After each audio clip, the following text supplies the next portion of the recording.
Imagine you're running for president. Everybody else seems to be. How would you decide your foreign policy? Perhaps by bringing together one of the nation's leading diplomats and one of the nation's leading soldiers, such as Ambassador Charles Hill and Marine Corps General Jim Mattis? Uncommon Knowledge now.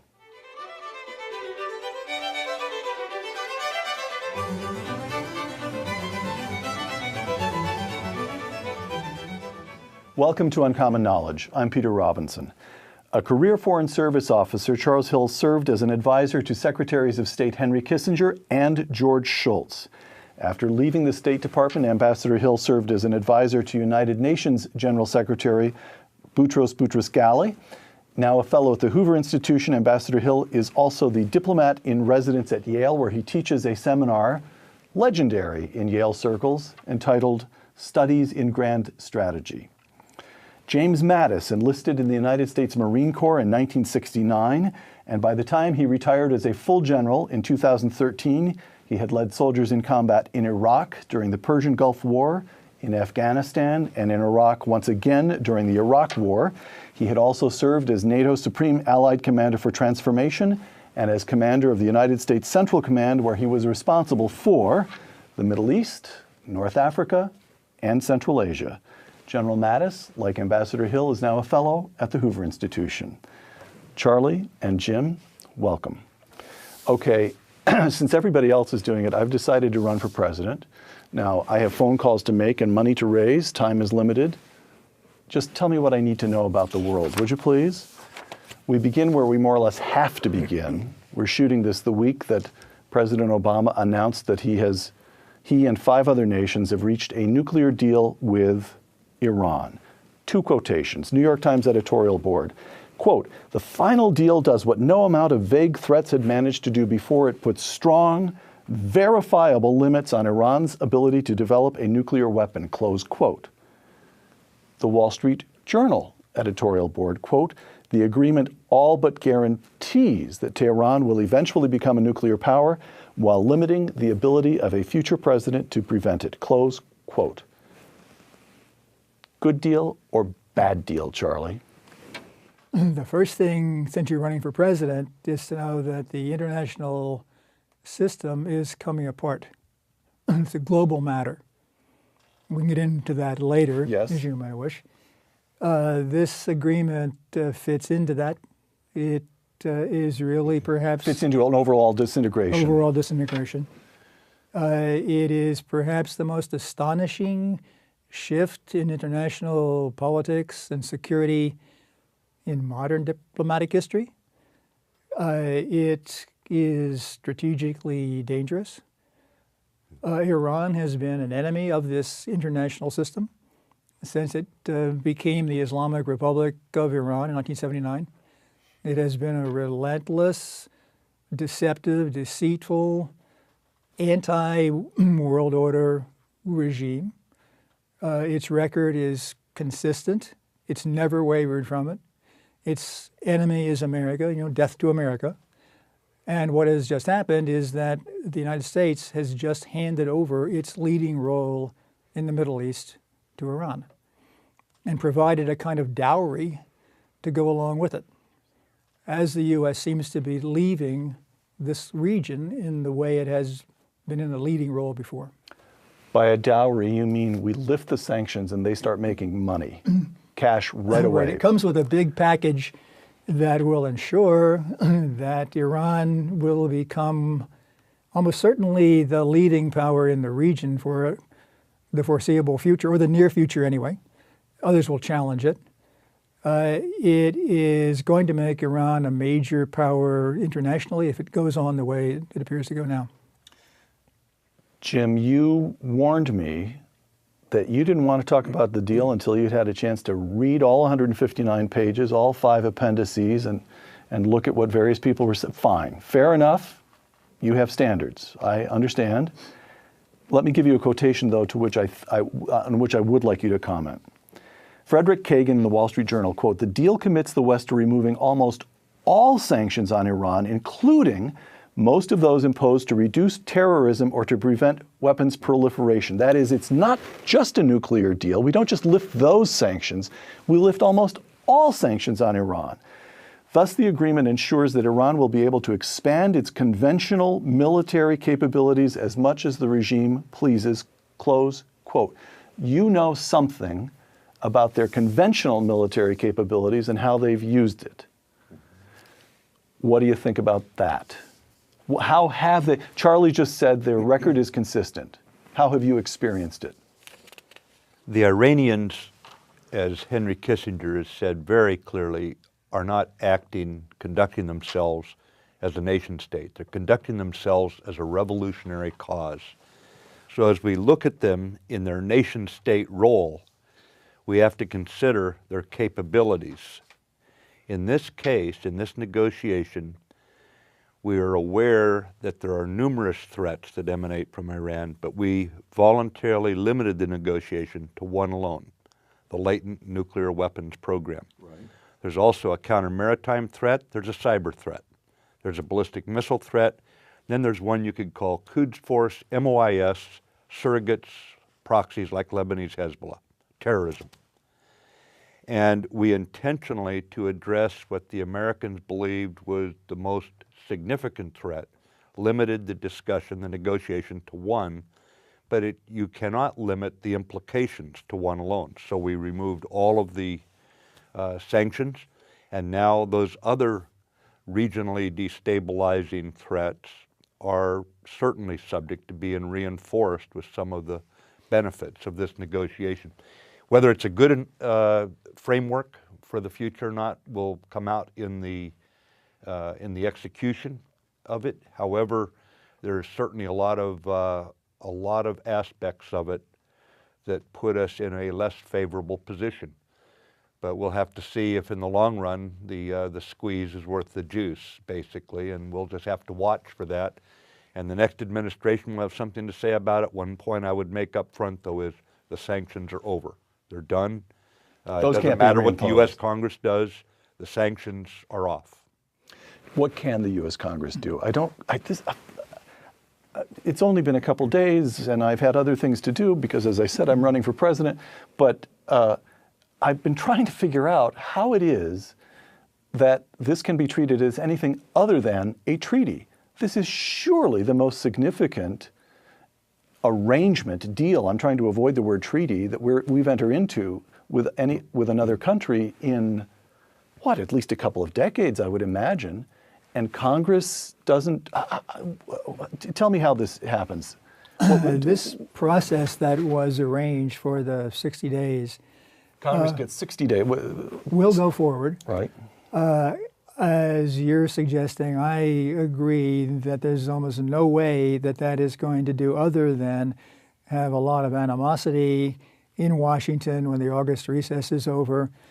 But it's going to, this agreement will be put into effect. The president will veto anything that Congress comes up with. They won't be able to override the veto. In a way, this is going to be very interesting. It's going to make a lot of news. But it really doesn't matter, except in one thing that you suggest. And that has yet to be kind of worked out by those who are concerned about it, and that's the constitutional issue. In other words, this is, apart from the 60 days, apart from the Congress, this is beginning to look like a deliberate attempt to circumvent the Constitution. That is, you negotiate a treaty in its expansiveness, in its details, in the play out in many, many different areas of what is in this document. This is a treaty. Or to put it the other way around, if this isn't a treaty, what is? What is? But it's not called a treaty. It's not called an executive agreement by which the president could do this. It, in some sense, is not an agreement, although we're calling it an agreement. They don't call it an agreement. They meaning the administration? No, Iran the Iranians. They have agreed not to call it an agreement. If you listen to the National Security Advisor talking about this in a briefing, she kept saying deal. It's a deal. And as a deal, you see that the language in there is Iran intends to do this. Iran intends to do that. But the point of this is, and here's the key matter, is the White House now drafting not one, but two resolutions for the Security Council. One would be a resolution by which the Security Council would revoke its previous resolutions of sanctions on Iran. That's okay, that can be done. A second one, however, could be asking the Security Council to welcome and authorize this agreement per se. And that would put it, and this is one where the U.S. will not veto it, and therefore that would put it into international law, which would make it the law of the United States. And a way the entire thing would then circumvent the advice and consent of the Senate that a treaty would get. Charlie, you are discussing this in sober, straightforward tones, the same that you employ in the classrooms at Yale University. But is this not breathtaking? Is this not shocking? Well, we've seen for some time now, in the last few years, one after another, not attempt, but successful circumventing of this or that procedure or assumed to be requirement of the way that the American government was designed to operate. You took an oath to uphold the Constitution of the United States. Whatever the terms of the deal, does the procedure concern you? What Charlie just described, does this concern you? What concerns me more, Peter, is we live today, I believe, in America with the most polarized electorate since 1865. And why that concerns me is we are sending people to Washington who are literally going there proudly saying, I will not compromise on principle, and they declare everything a principle. This system was set up with three co-equal branches of government. We have a bicameral legislature. Certainly some branch of government can block the government from acting, but it takes all three working together. It takes the Senate and the House working together. And right now, I think we have more and more people who are reluctant to engage because they believe the people they are talking with aren't just wrong, aren't just, and sometimes in the kind of language you use in politics, we say they're dumb. Okay, I accept that. But today we say they're evil, and you don't compromise with evil. We'd better get back to compromising and learning how you govern in a democracy with diversity, or we're going to continue to see these kind of end runs taken by various political parties, various people, in order to try to circumvent the requirement for a compromise they believe is unachievable. You sound as though you're blaming Congress. You sound as though you're saying the president had no choice because he knew Congress would be intractable. No, I don't think anyone who is in Washington right now can exempt themselves from rolling up their sleeves and sitting down and listening to each other, and not just being willing to listen to each other, be willing to be persuaded by someone with a different point of view. Not everything's about principle in this world. Some of it's about tactics. You look at the way we ran this country over many, many years. The only time we couldn't compromise on something that was significant, we led to our Civil War. We've been able to compromise generally. And as a result, we were able to craft a foreign policy which, for example, containment against the Soviet Union was exercised differently by different administrations, but the strategy was bipartisan. We don't have that today. I'd like to, Charlie, you talked about the end of the nation, the international system, YouTube video. أنا من بلاد الشام، بلغت من عمر أكثر من 28 سنة. أول مرة أدخل أرض العراق بدون جواز سفر. أنا من تونس، وأول مرة أدخل العراق من غير ما أستعمل جواز سفر ولا تأشيرة ولا شيء.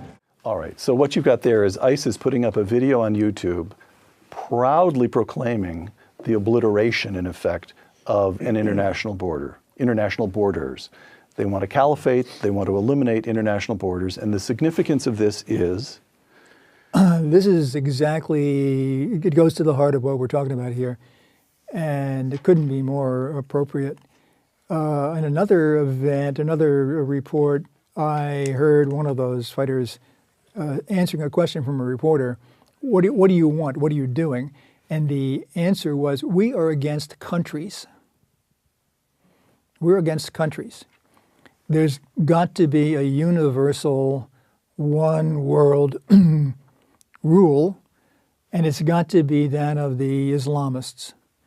And therefore, this is really the latest in modern history's attempts to overthrow and destroy the international state system, which is coextensive with the modern world.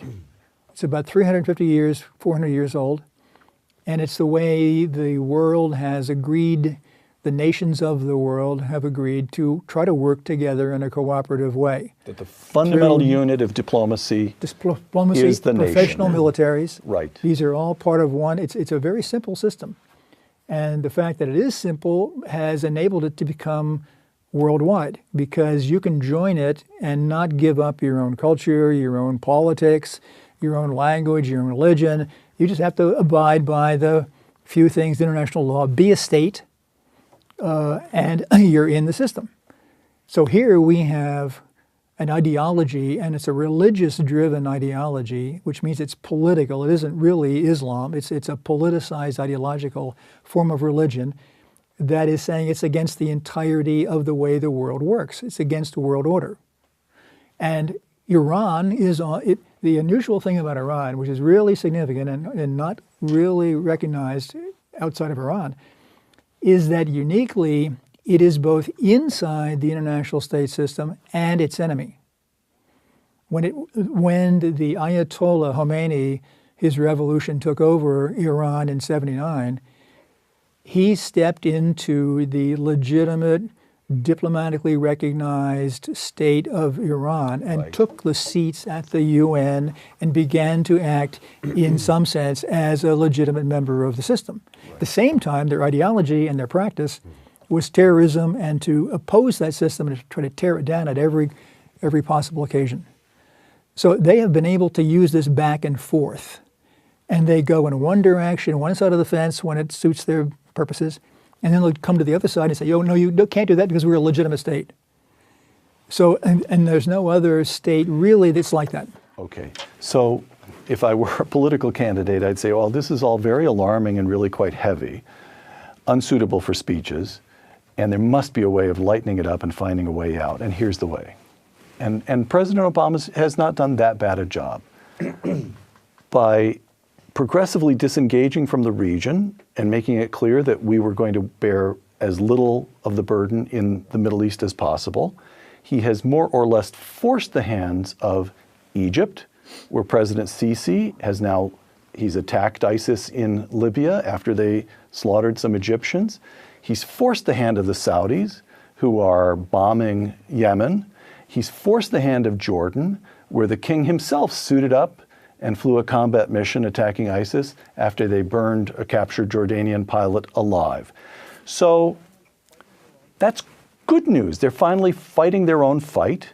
Let them let them fight it out among themselves. That's actually not that bad an outcome. Right, Jim?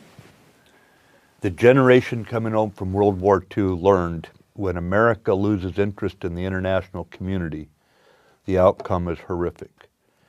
And out of that lesson learned from that terrible World War comes United Nations, NATO, Marshall Plan, Bretton Woods, International Monetary Fund, World Bank, I can go on.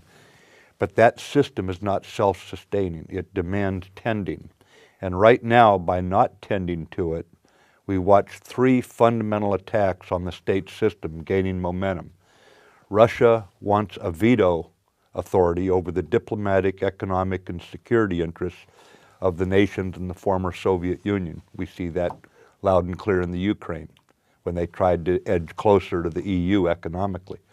We see it, as Charlie has put it, down with ISIS, literally erasing a border, calling for a caliphate, and attacking the state system. In the South China Sea, we see China going to the classical Chinese tribute model.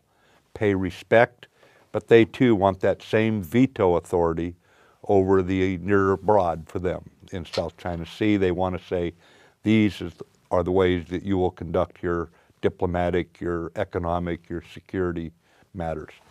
So if the Americans continue to pull back, We're going to find the same lessons after we pulled back after World War I. And when the League of Nations failed, we did not join it. And the end result was we paid a terrible price. There are nations out there that yearn for American leadership. And we need to engage more with those nations and perhaps intervene militarily less. Okay, so fine, I take all that. But isn't it actually a pretty good answer that if Russia is pushing on Europe, let the Europeans push back? Germany is an extremely rich country. They ought to fight some of their own fights, stand up for themselves. In the Middle East, Egypt is a country of 80 million people. The Saudis are fabulously rich. Jordan may need a little help, but the Saudis and the Egyptians can help them out. We'll give them airplanes as far as that goes. In China, tribute model, 1,000 years of Chinese history, they've never been globally expansionary. They've never been like the Soviet Union. They've never made claims to the whole world. They want respect and tribute in their region. Let things sort themselves out among the Japanese, the Australians. They'll come to some kind of new equilibrium in the region, right? What's wrong with it? This is a Little England model, right? This is in the middle of the 19th century. Prime Minister Gladstone was a Little Englander. We don't need an empire, and the world doesn't need us.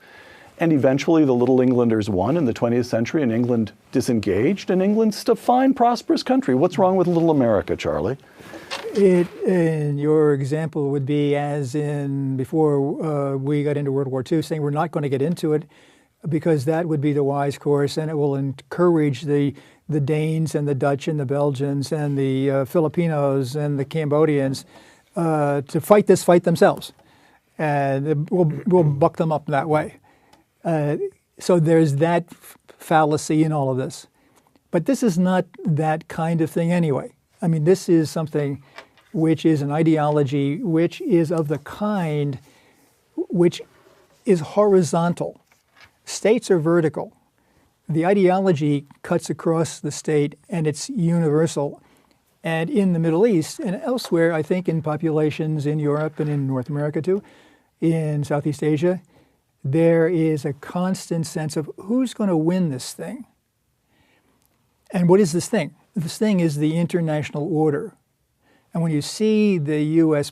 having been in it, pull out of it, and when the U.S. says in agreeing with Iran in this current situation that we're doing this because we, the Americans, are convinced that this will make Iran a good citizen of the international order, at the same time we're leaving the international order, then the people in the region say, this is not going to work that way. This is going to be something where the order is coming down, and part of the fact that the order, or the facts showing the order is in disarray, is the fact that the Americans are leaving it. We're going back to a domestic agenda and essentially saying, leaving this to you and you and you. And one of them would be Iran, and Iran, in fact, would be the major power coming out of this in an entire region. And it takes, I don't know exactly the form that it would take, but we know that it would happen. There are phone calls already taking place between various sheikhs and emirs. That's the key and Tehran, point. And they're what's happening here? What do you want? It's already been done. It's already happening. Words, it doesn't, in some sense, this is, don't want to be the diplomatic market has already discounted the United States. The perception is what really matters, and the perception is that Iran has got its way. It doesn't matter to those in the Middle East, to those who are considering this strategically around the world. It doesn't matter whether the Congress does this or that with it. That's the Americans' problem. This thing is already done. Jim's point, it's already happened. Those sanctions are not going to be put back. Jim, the Prime Minister of Israel, Benjamin Netanyahu, immediately, within minutes of President Obama's announcement of this deal with Iran, called it a historic mistake. That's the phrase, historic mistake. Question. Here we have Israel, friends of ours, a democracy, but still only 8 million people. And here we have Iran with a population 10 times bigger. If we have to choose between the two, and the President of the United States seems to think that we do have to, for whatever lip service and friendly general posture of alliance we have toward Israel, He's just cut a deal with Iran over Israel's bitter objection. Isn't it only sensible to cut the deal with Iran? Here's the question. Why should Israel matter to us out of proportion to its population and size? It's a dinky little country, Jim. Why does it really matter? Values matter in this world. We were, all of us, born here by accident. We live here by choice. But we have an obligation to turn these values, these freedoms we've enjoyed, over to the next generation. And the idea that freedom is a natural state is not borne out in history.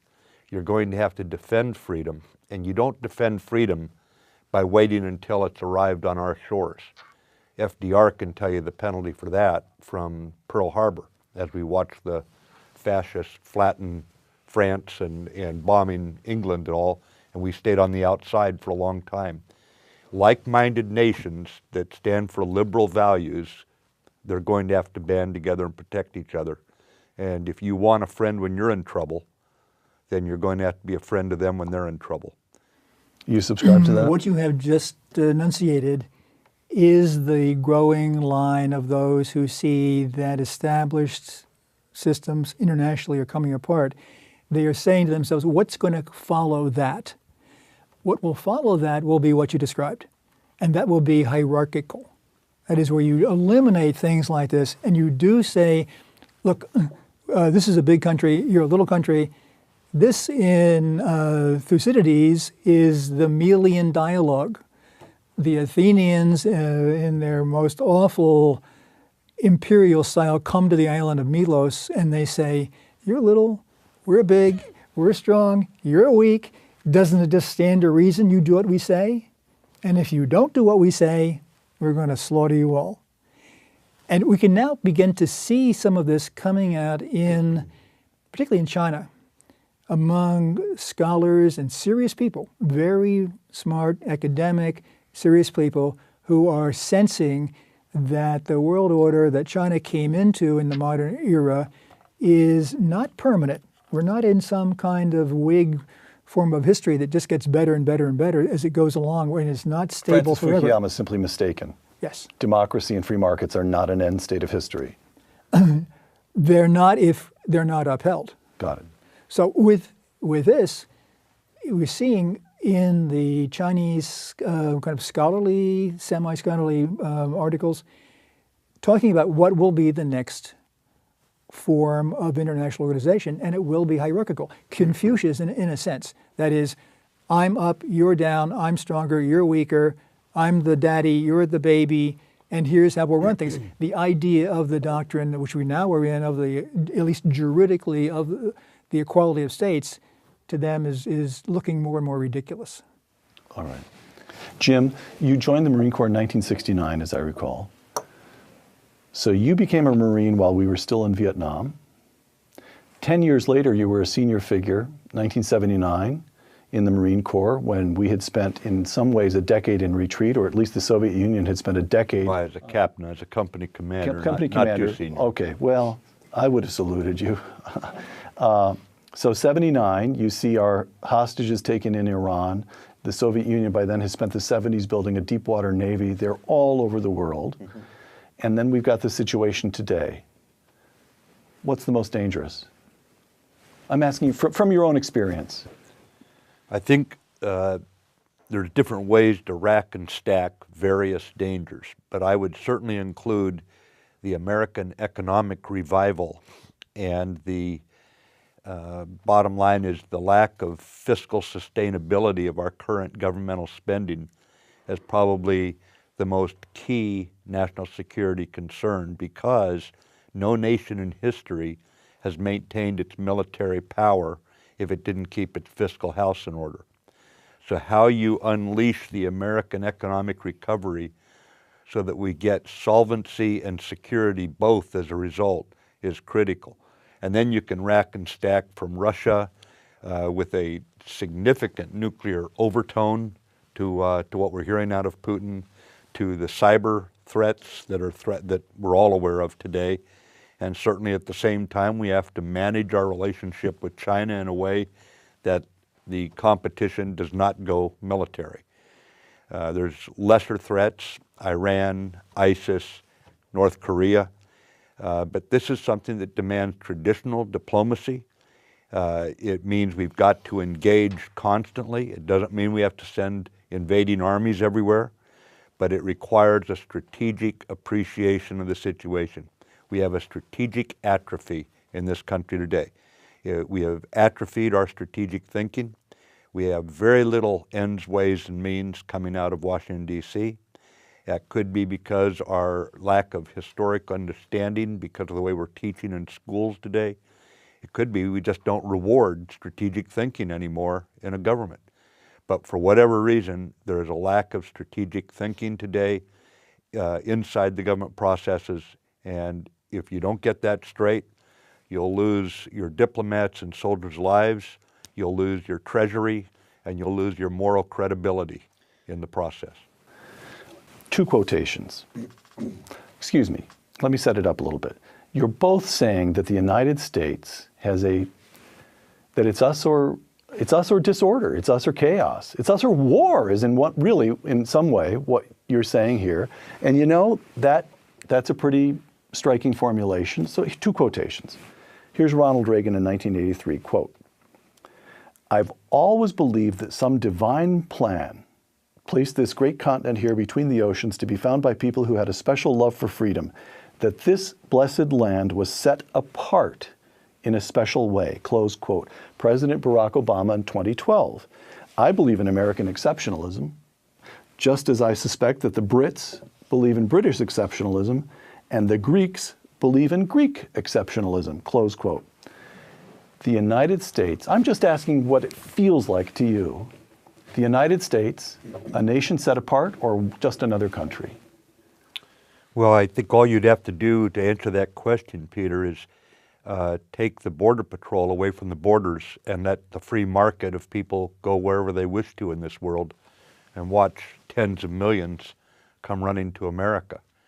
I think that those kind of movements would answer your question in a very, very mathematical way.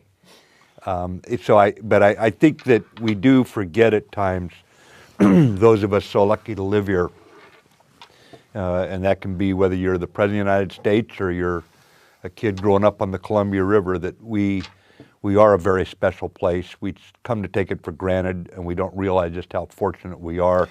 Okay. Jim, so special place, we have as of 2010, you may know better than I, this is the most recent year for which I could find figures. As of 2010, the United States has 662 overseas military bases in 38 different countries. You're just asking too much of the American people. Barack Obama didn't get to be president by accident. People voted for him twice. They're sick of trying to run the world. People are tired. They're just tired.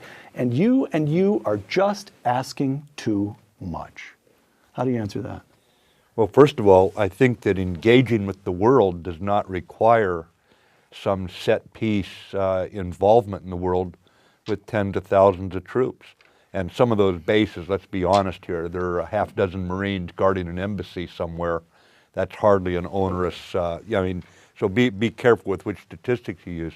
But I think, too, we have to look at this point in time. The United States is seen as special, as a banner carrier for freedom. And we do carry an awful lot with us in that role in terms of convincing the rest of the world that human dignity, that freedom, that tolerance for diversity is the right way to go. And so the idea that you pull back and somehow this system just tends itself, I think, is false. It's not something, I think, that requires the worst case kind of support. And you'll hear it, well, it's either we go to war or we negotiate. Well, the traditional diplomatic tools do not require only two options. There's a host of ways that we carry out or express our values. We don't have to find ourselves into these, either we all come home and do nation building at home or we go off overseas with 100,000-man armies and invade countries. That's not the option. So here, okay, well put, and I grant that point, but here I am in this little conceit with which we've set up this show. I'm pretending I'm running for president. We know from the Cold War that sustaining American involvement in the world is hard work. It requires sacrifice. It requires taxes and a military establishment bigger than would otherwise be the case. And it requires attracting really good talent to the Marine Corps, to the diplomatic corps. And as opposed to this Milky Way you were talking about of money and startups, and you need a few of those kids to devote themselves to public service. And here's what I hear the two of you saying. There's really only one good reason for doing that, and it's fear. If we're not there, if we don't involve ourselves in the world, chaos will follow. We have to take this role because the world is too scary if we don't. Can you persuade people that there's something ennobling about the effort? This is a fallen world. This world is really trouble, and there's no doubt about that. Without security, without stability, then nothing else can really be done successfully. And it is the Washington politicians who have been telling the American people that they are tired. The American people, I don't believe, are tired. And I think the politicians are doing this because they have their own agenda. So leadership... Washington's worn out, not the country. Right. Secondly, whether it's 600 bases or whether it's 400 or 200 bases, those positions that we hold are our best guardian against war. What is happening now with the fear that Putin's Russia is going to encroach or worse on one of the Baltic states, Estonia or Latvia or Lithuania? NATO is talking about moving people, moving troops, or at least pre-positioning equipment, which is much less desirable, into those places because that presence would be a deterrent for any Russian move. So it is not that having these bases overseas is so horrible. That's what is really holding the line against trouble. Last question. Here's one sentence from a speech that John Kennedy was scheduled to deliver on November 22nd, 1963. Quote, "We in this country, in this generation, by destiny rather than by choice, are the watchmen on the walls of world freedom." Is that even intelligible today? Does that strike you as a true statement about the United States today? Well, I think we've been pretty inarticulate about what it is we'll stand for, and even more importantly, what it is we won't tolerate in the world. We were given these freedoms by the previous generations that did pay a price, and we're all fond of saying freedom is not free. The question is, are we willing to protect those freedoms? And not to do so in a macho, muscle-flexing way, but in an authoritative, decisive, alliance-building manner that takes a lot of the burden off us, but not the leadership burden. We need to be able to lead. Charlie? It goes back to what Jim was saying a while ago. It's education. We have changed our education in the last 30 or 40 years so that students are really not being taught history. They're not being taught what it was that got us here. History gave way to being taught issues, and issues are something abstract. They're just out there. They somehow just show up. And that is the fundamental reason why we have this seeming obliviousness or ignorance about the way the world has got to be managed in order to make everything else work well. If we don't know that, then it's all going to fall apart. Charlie Hill, Jim Mattis, thank you. For Uncommon Knowledge, I'm Peter Robinson.